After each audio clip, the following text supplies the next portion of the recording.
Notanotherretrochannel. What's going on, guys, and welcome to a brand new video. Now, in today's video, myself, Dave, Boston Mike, and Golderman, we are flying to New Jersey because our movie Retro Freaks 2 got selected to be in Kevin Smith's Smod Castle Horror Film Festival. So we are super pumped up, but while we were in town, we got invited to come by Kevin's store, Jay and Silent Bob's Secret Stash, and get a private tour with one of the OG comic book men, Mr. Mike Zapcic. So let's get to the Secret Stash.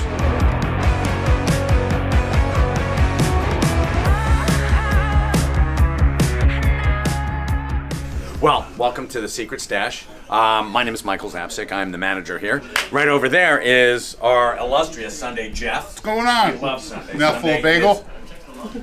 He makes Sunday special. So, I mean, always. So, when you come in, you know, you see everything Kevin Smith and comic book related. So, we've got our wall books here. And as you can see, I've just purchased a pretty big collection of other books, so I'm going through that right now, which is kind of nuts. It always is. And very, I would have to say stressful for other people, not for me, because people come up and they're like, can I see that back there? I'm like, no, you can't. No, because I haven't priced it yet. So here's our wall of new books. If you take a look around, you'll see all things Kevin Smith. We've got original art on the wall from various movies, various comic books. We've got movies up there, trade paperbacks, back issues, Funko Pops, which we have many of, signed memorabilia, hardcovers, the Buddy Christ. Buddy Christ, right there. And nobody ever looks up to see these guys, although their eye line is taken up by the neon of the bong sabers. So we've got Chronic and Bluntman, or if you prefer, Bluntman and Chronic. Like I said, original art. These gifts from Jennifer Schwalbach-Smith to Kevin and Jay for here. Life-size Funko Pops of them. Ernie O'Donnell, who you may remember as Rick Derris from Clerks, actually didn't just help, he built this place out. This place was a gutted wreck when we got in here, and Ernie turned it into the wonderland you see, before you now. Created a Quick Stop Grocery facade. That is actually the original Quick Stop Grocery sign, which he backlit. Kevin purchased that and bought his old bosses a new sign when he did Clerks 2. We have Brody's Secret Stash. That was the sign they used. Right over there, that's a pretty impressive piece by John Romita Jr. It's Daredevil, Spider-Man, and Superman that he drew for Comic Book Men, which was not filmed in here, but in our old location. And here we have the toy room, which I love my toy room. We've got a whole bunch of really weird stuff, like an uncut Wacky Packs one sheet. I was a huge Wacky Pack fan as a kid. Vintage and newer toys, funky stuff that you're not going to find just anywhere, like this Batman ornament, which is going for incredibly insane money, Batman DVDs and Blu-ray, Funko Pops that have been signed by like 150 different View Askew people. I kind of stretched the truth out there a little bit. And just a whole bunch of other things. Like I said, new and vintage. I've also got something here. This is really cool. We call this Jay's Toy Box, or the Museum, if you will. This is all stuff from Jay's personal collection that he's collected over the years, and he sends to me every once in a while. He's like, the wife wants me to get shit out of the house, so here you go. And there we are. Here we are. So, yeah, and that's it. I can't take you, behind the scenes because there are people undressing back there. Oh, okay. I'm kidding. There are. It's like, well, it's just a mess back there. So, question to you. Yes. Do you guys get in vintage toys? We do. Okay. If you'll take a look over here, we do get in vintage toys, such as Wizard of Oz Migos. We've got the Emerald City set, which we have, unfortunately, it came in. If you take a look at all of the Mego figures, there are some that are used to make customs or rehab older figures, and the Emerald City itself, the play set, is badly mildewed. Oh man. So I know it broke my heart, but it came with it. So we sealed it up in plastic so the mildew wouldn't spread. Sure. And you can take it and maybe, I don't know, do repros. Maybe of it. somebody can. Yeah, do something clean like it up. that, yeah. Or It's better than throwing it away. exactly. Yeah. It breaks my heart to throw away old toys. So yeah, we do get vintage stuff in, not as much as I would love, but you know, whenever it does come in, I try to buy it. Yeah. So when did you start working here? In this particular Or store, just in the when did other- I start working for Yeah, Kevin? yeah, I started yeah. working at the Secret Stash back in 2000. Oh, wow. So I've been here for a little while. Gotcha. I started out just working one Saturday or 2 Saturdays out of the month, and it just blossomed from there because you know the need grew and grew and grew, Sure. and you know, That's awesome. yeah. So you guys were like, you were working there for about, you said 2000, so like 9 years before Comic Book Man was Actually- even a thing? I think Comic Book Man came about in 2012, if I'm not mistaken. Okay. So, yeah, for 12 years. Wow. It started as a part-time gig because I was going back to college, and college, not for me, really. I mean, I did it, and it's not like I failed out of college. Far from it. I was actually on the dean's list, but there was nothing that was like grabbing my attention. But coming here and interacting with customers, that was like my true calling, I guess you'd say. Yeah. I was like, this is pretty damn awesome. That's cool. So I got to, you know, forge some relationships with some people who, you know, are still customers to this day. Wow. So yeah. And your wife works here as well, My right? wife actually does. Okay. She's a recent hire. She's my assistant manager. She Kevin Smith. He hates nepotism.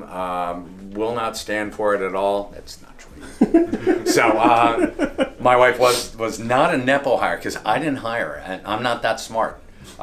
Kevin's business manager, who takes care of his finances out here, hired her. Okay. And she'd been after her for like 10 years, and the stars just aligned, and so now my wife Julia Zapcic is my assistant manager. So that works out well? It works out great. Yeah. Oh my God, we're both passionate about pop culture, and we come to work. It's like every day is a new adventure. Yeah. And we have special events that happen. We have people who are just excited about being here. Number one. And number two, we have people in the industry who are like, I really want to have a signing at the Secret Stash. Can we do it? Yeah. And we make that stuff happen. That's awesome. So that is really cool. Not just Kevin and Jay, but we have other people who come in.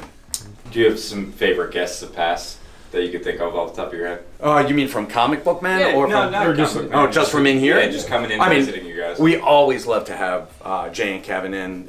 And we've got an event coming up in about 10 days. It's going to be Jingle Jay and Santa Bob, and you get to take pictures with Jay and that's Kevin. cool. It's almost sold out, so we're excited about that. Who are some of the other people? We've had Anthony Marcus, who is the president and owner of the Kubert School. Fernando Ruiz, who did Archie Meets Jay and Silent Bob. Okay. He did all the artwork for that. That's cool. I've had Chris Campana, who is a huge Marvel artist. Chris McDonald. Yeah. He never actually did a signing here. Okay. No. Okay. I have had Chris here. He's come in, he's eaten my food, and He talks about your hot sauce. worn out his welcome many a time. I'm kidding, Chris. You're always welcome here. My hot sauce? Talk about my hot sauce? Yeah. Nah, I don't want to talk about my No? hot sauce. No. Okay. I mean, no, I don't have any to give you. Okay. So, and I'm sorry. Had I known that you were going to ask about my hot sauce, I would have made some. Chris talked it up, and I was kind of like, sounds good. Because he said you did like chef stuff before? Yeah, actually, yes, I did. okay. Back in a previous life, I was a graduate of the Culinary Institute of America, and I actually worked in the culinary field for about 10 years. Okay. Actually, more like 15 years. Wow. So, yeah. That doesn't give you a life. It doesn't leave you much time for socializing, unless, you're going to socialize at 2 a.m., Yeah. which... We all know what kind of people socialize at 2 a.m. And I was one of them. So, yeah, I can say that. So how about your collecting habits now? Are you still collecting? I know you you were unfortunate during Sandy. Yes, during Superstorm Sandy, I did lose the majority of my collection. These days, I've upgraded. I've got hardcovers and omnibuses rather than single floppy comics. However, I still do buy the occasional, that rare Holy Grail kind of comic. Sure. The first Wonder Man, Avengers #9. I've got 2 copies of that. Wow. I did have in my possession at one time, no longer. I don't want people breaking into my house. I had a Stan Lee signed Fantastic Four #1, wow. and a Stan Lee signed Amazing Spider-Man #1, which were, I was like, oh my god, but I've since parted ways with them because you got to rebuild a house. Yeah, you have to. Yeah. For sure. And so that whole thing kind of changed how you collected, and now you start some key issues. It did. I love the smell of comic books. That pulp that people like. Ew, it smells like mildew. To me, that smells like childhood. Yeah. That's the old, not quality paper was fantastic. It's like, it fills your nostrils. I used to be able to, and this is such a weird thing to say about yourself, but as a kid, I would walk into like a stranger's house and I'd be like, these people, somebody collects comic books in here. And you could tell just by the smell. It's like, oh my god, they've got comics. And you'd go in and they had like, this wonderful library. No comics, just old books. And I'm like, oh, that's where the smell's coming from. Damn it. And, so disappointed to, there's Jude the Obscure up there. It's a first edition. It's like, who cares? No one. Gutenberg Bible. Nah, to hell with that. Where's my Action Comics #1? I love it. That's awesome. So do you encourage people that live in the tri-state area or anywhere in the world to bring those vintage toys in? Oh, are you guys always looking to buy? We're always looking to buy Star Wars, Migos. I love Migos. Yeah. The really wacky games from the 60s and 70s, Captain Action, G.I. Joes. I mean, bring them in. The stuff from the 80s and 90s, even that stuff. I'm not as well versed in that, but I have people that I can call up and they know. They know. Yeah. I have experts on speed dial. Yep. Oh, that's awesome.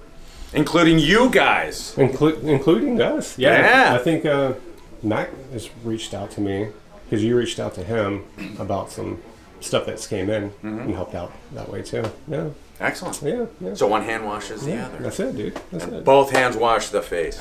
There we go. Yeah, that's perfect, right? So this was a fun little tour. I want to give a huge shout out to Christopher McDonald for setting this up.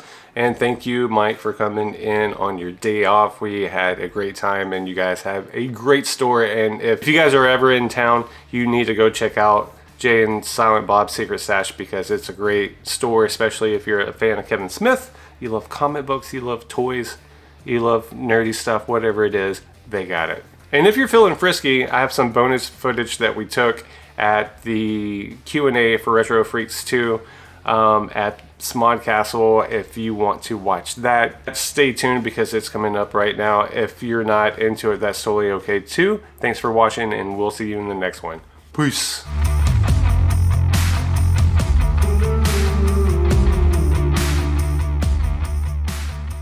So let's get some introductions here. we'll hit Who the are intro. you? What did you do? Who's your daddy? And what did you do? We got Boston Mike over here in the crowd. Boston Mike. Why the hell are you in the crowd? Come on, Boston Mike. Get up here. No, he likes to play it cool. He likes to be cool with his sunglasses. I got no pants on. So Boston Mike is one of the stars, and he helped make the movie. He's there on set all the time. We got Jason Poole over here holding this camera. He's one of the associate producers on the movie. He's been there any film day that he could make. He was there with us. We got Craig Roberts, otherwise known online as Narc, who's a producer and kind of one of the starting points of the entire Retro Freaks universe that we're trying to create. Michael Golderman, writer, director, cinematographer, editor, movie maker. So yeah, that's Michael Golderman, and I am David Ryan. I helped write, direct, and produce the Retro Freaks movies. That's awesome. So this is Retro Freaks 2. 2. All right. So what? How did you? I mean, I would normally say how did you come up with Retro Freaks 2, but there's I'm assuming Retro Freaks 1, or did you guys jump right to 2? Available on Amazon Prime and on YouTube for free right now. So if you want to catch up with the first one, you'll see kind of a full circle moment that happened within Retro Freaks 2. And there's going to be a lot of Easter eggs that will be fun to connect when you are able to watch them together. Cool. Yep. And is it a short or a feature for Retro Freaks 1? It started It's a as feature. short. Yeah. It started as a short though, Yeah. and you guys grew into a feature. Yep. Yeah. Accidentally made a feature. Yeah. Yeah, accidentally. I'll do the quick rundown. So like Yeah, please. we met in film school and we were making shorts and we were submitting them to festivals and it was cool. We won a few awards, but then we were like, all right, no one cares anymore. So let's like we were only watching them in small rooms and we didn't have anywhere to put them after the fact and we didn't know what to do with them after the fact. Right. So then we started like opening Pokemon cards and toys on our YouTube channel to try to make people watch it more. I was And gonna say, boy, do I have a website for you. no one cared about us doing it though. And we found out that they had an audience, so then we got with them and we made a short because they like these guys that you see in Retro Freaks, they're very big in the toy and collecting community.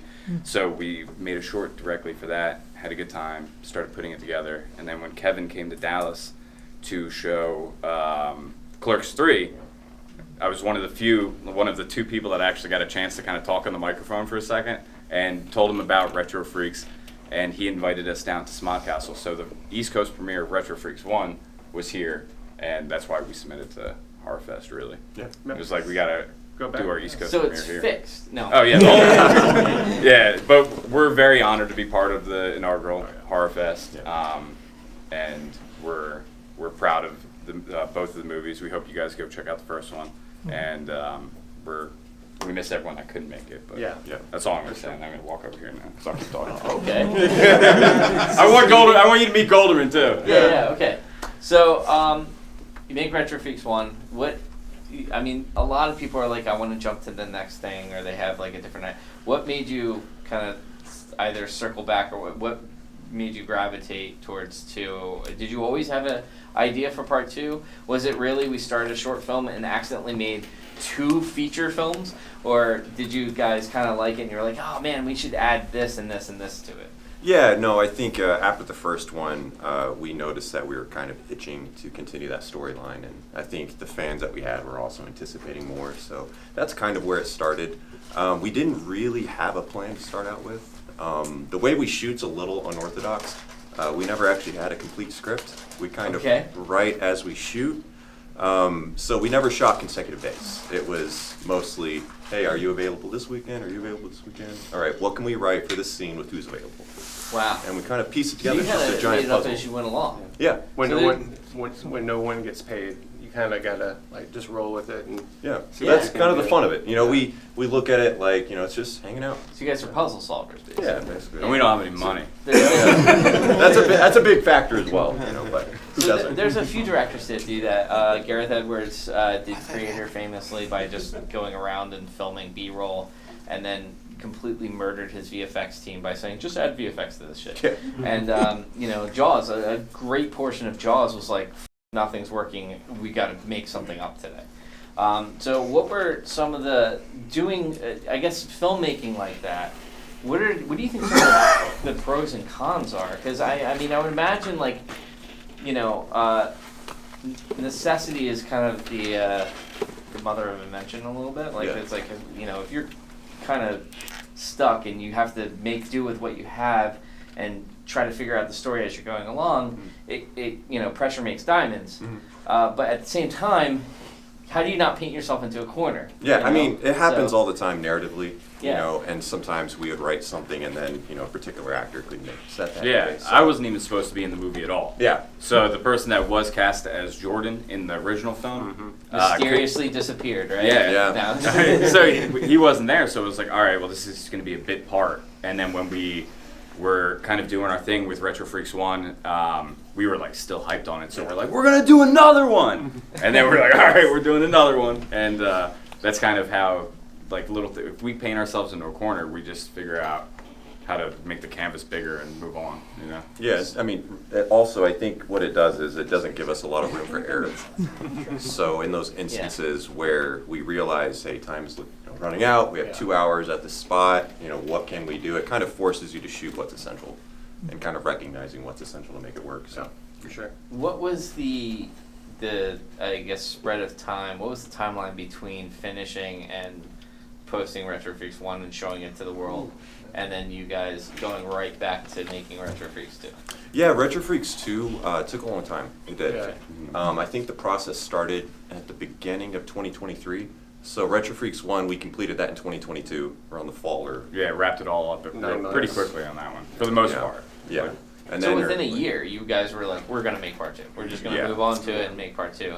And then that took, 2023. Yeah, 2023, we wrapped, when was it? Sometime early 2025? Yeah, we wrapped right before we showed, we booked the theater for the premiere in Texas before we even had a finished movie, and we were shooting the last scenes right up to the premiere. Because we were like, well, it'll make us get it done. Yeah.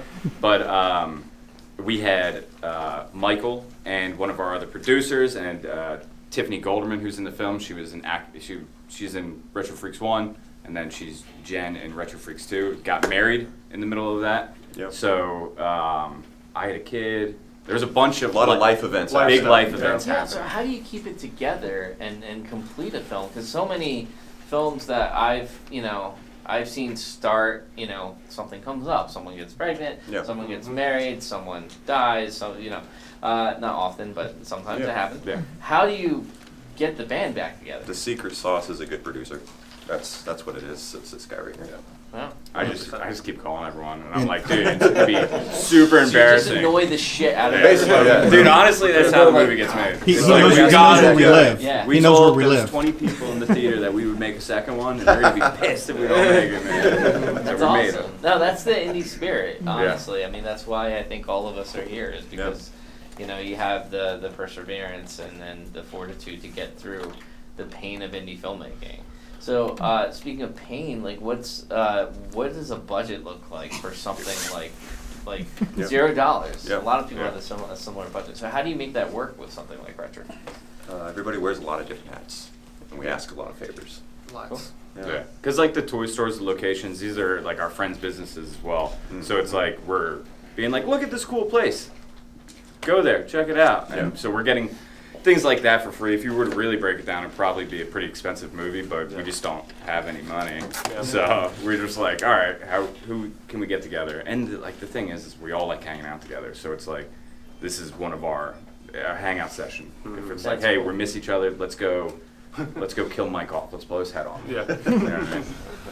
That's cool. So it's not work as much as it's just a love for you guys. Yeah, So, love of movies, love of just kind of creating stuff. cool. Comedy and murder. Yeah, that's awesome. So I do bull airs or what? Yeah. All right, I just show them off. Seriously. Shout out a little the fashion Bull Airs. show. Shout out Bull Air, dude. Those are the coolest Back to the Future 2 fucking Thanks, shoes man. I've ever seen, and I've seen quite a few pairs, believe it or not. So I will. I'm gonna open up to you guys. So do you have any? All right. I just have a comment. If you're a toy collector, Retro Freaks 2 is basically porn. And I spent the entire, I'm one of the judges, my name's Larry Imperiali. I spent most of the movie just seeing what toys I could see in the background. And just, it was a great movie though, for what I saw between the toys. It's like watching Space Jam 2 for him, where it's just I cameo. needed- so I needed to- We appreciate that though, and we make porn too. I agree. We get a lot more views on that. So, speaking of the toys and everything, was there ever a time where you're like, oh, that broke?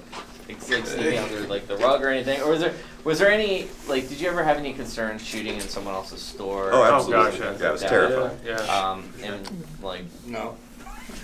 Yeah, You didn't care. But yeah. he doesn't care. He's you look like a cartoon dog that would be on a cereal box with the glasses and everything. You're just too cool for school, man. It's awesome. I love it.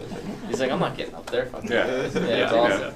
It's heavy. But yeah, that was sketch, and the scare. If you watch Retro Freaks 1, you see the scare glow in the beginning of Retro Freaks 2. You'll notice that. I mean, that figure will get like $600 to $800 online. Like, this is what it's worth. Yeah. And we were throwing that thing around to Yep. get shots. It was like, well, we need to get the shot, and then people will call us out if we use like a reproduction one. Yeah. We're like, Oh, yeah. someone's gonna know. Somebody- like, somebody- you would Somebody know. like this guy. Exactly. You're kind of damned if you do, damned if you don't, because Yeah, if you 100%. use it, then the same geek is going to be like, you guys are throwing that around. Yeah. Yeah. Oh, yeah, for sure. So I'll leave it up to you guys. Anything from the audience aside from Larry here? You got another one? No. Okay. Sure. So forgive me, I haven't seen the first one. Yeah. Was the scope of the sequel bigger? Were you filming in a lot of the same locations, or was it kind of similar? I'd say the scope is pretty similar. Yeah, we shot a lot of different locations in the first one as well.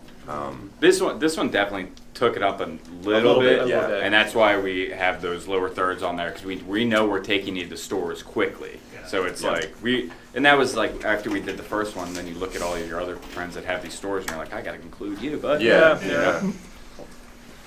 So I think we're wrapping up here. Is there anything I missed that you guys would like to add, or? I don't think so. No, thanks for having us. Yeah. Yeah, thanks Happy for to be here. Awesome. Yeah, Grab we a appreciate plate. Awesome. So that concludes Block 4. Everyone, thank you so much. And anyone who couldn't make it, we miss you. Thank you so much for working on the movie, and we'll see you on Retrofix 3. You're a dude.